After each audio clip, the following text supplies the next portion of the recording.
হরে কৃষ্ণ ভক্ত সজ্জন, তো আপনারা দেখতে পাচ্ছেন আমরা এখন যেখানে রয়েছি আমাদের সনাতন ধর্ম অবলম্বী আমরা যারা রয়েছি এখান থেকে অনেকে মূর্তি বিগ্রহ করে করে আমরা দেবদেবীর আরাধনা এবং ঈশ্বরের আরাধনা পূজা করে থাকি। তো এখানে একজন দাদা মূর্তি তৈরি করেছেন।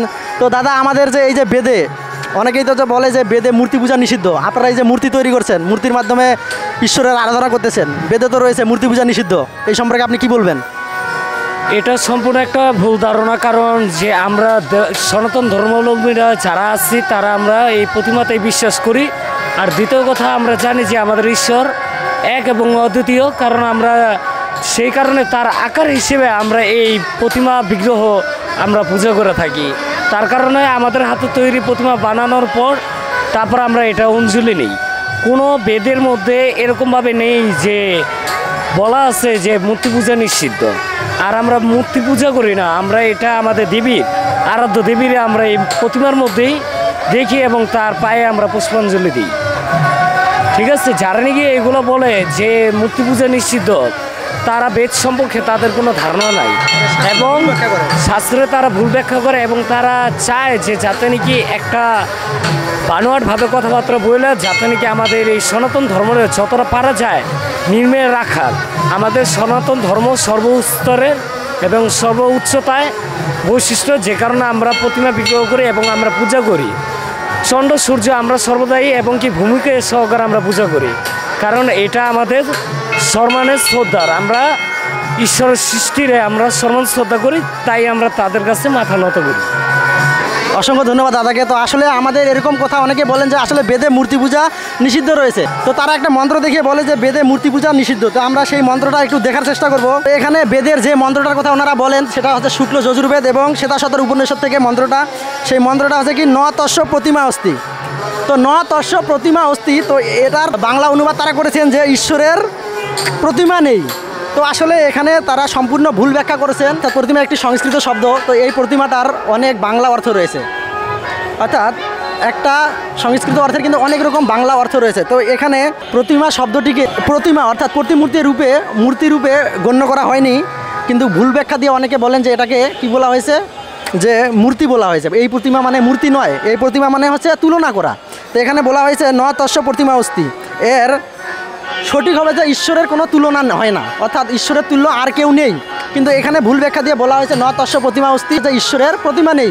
কিন্তু আসলে ঈশ্বর আমাদের সনাতন শাস্ত্রে ঈশ্বরের আকার এবং বিভিন্ন রূপ বর্ণনা করা রয়েছে এবং সেই রূপের বর্ণনা অনুযায়ী আমরা ঈশ্বরের বিগ্রহ প্রতিমা তৈরি করে আমরা ঈশ্বরের আরাধনা করতে পারি, সেটা আমাদের শাস্ত্রে রয়েছে। তো এই সম্পর্কে শ্রীমদ্ ভাগবতমে একটি শ্লোক রয়েছে, একাদশ স্কন্ধ 27 অধ্যায়ের 12 নম্বর শ্লোক। সেখানে বলা হয়েছে শৈলী দারুময়ী লৌহী লেপ্য লেখ্য স সৈকতি মনোময়ী মণিময়ী প্রতিমা ষষ্ঠ বিধা স্মিতা।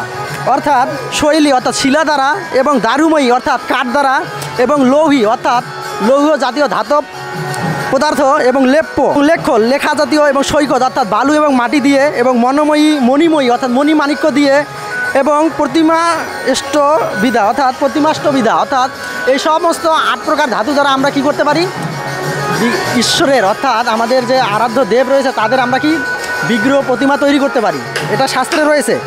এবং পদ্মপুরাণে রয়েছে অর্ষে বিষ্ণু শিলাদি যশ নারকেশ, অর্থাৎ বিষ্ণুর বিগ্রহকে শিলা মনে করা অপরাধ। তো শ্রী বিষ্ণুর বিগ্রহকে কখনো শিলা মনে করা উচিত নয়, এটা পদ্মপুরাণে বলা হয়েছে। এরপর আমরা আরেকটি উদাহরণ দেখব, অর্থাৎ প্রতিমা পূজা যে আমাদের বৈদিক শাস্ত্রে রয়েছে তার প্রমাণগুলো আমরা দেখার চেষ্টা করছি।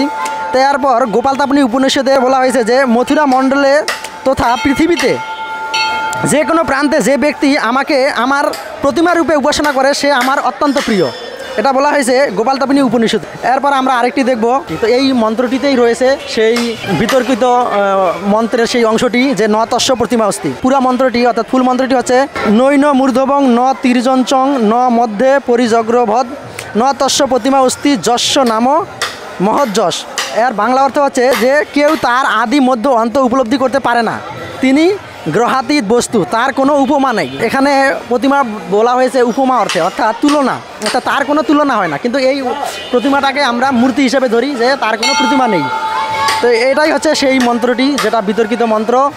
মানুষ ভুল ব্যাখ্যা করে আমাদের সনাতন ধর্মের বেদ সম্পর্কে বলে থাকেন যে বেদে রয়েছে মূর্তি পূজা নিষিদ্ধ।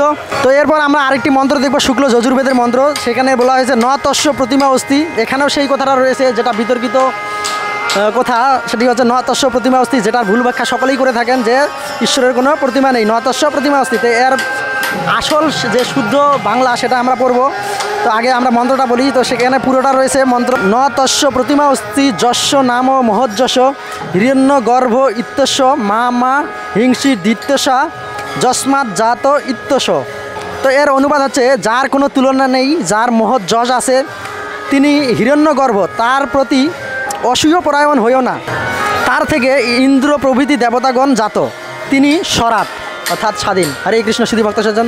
তো আপনারা দেখলেন যে আমরা কতগুলো রেফারেন্স আপনাদের দেখালাম যে আমাদের বৈদিক শাস্ত্রে বেদে এবং উপনিষদে রয়েছে মূর্তি পূজার কথা উল্লেখ করা রয়েছে, কিন্তু অনেকে তথাকথিত কিছু মন্ত্রের খণ্ডাংশ অর্থাৎ কিছু অংশ দেখিয়ে তার ভুল অনুবাদ করে আমাদের দেখিয়ে দেয় যে আসলে বেদে মূর্তি পূজা নিষিদ্ধ রয়েছে। তো সুধী ভক্ত সজ্জন, হরে কৃষ্ণ। সকলে ভালো থাকবেন, সুস্থ থাকবেন, আর আমাদের এই ভিডিওটি ভালো লাগলে অবশ্যই চ্যানেলটি সাবস্ক্রাইব করে আমাদের পাশে থাকবেন। হরে কৃষ্ণ।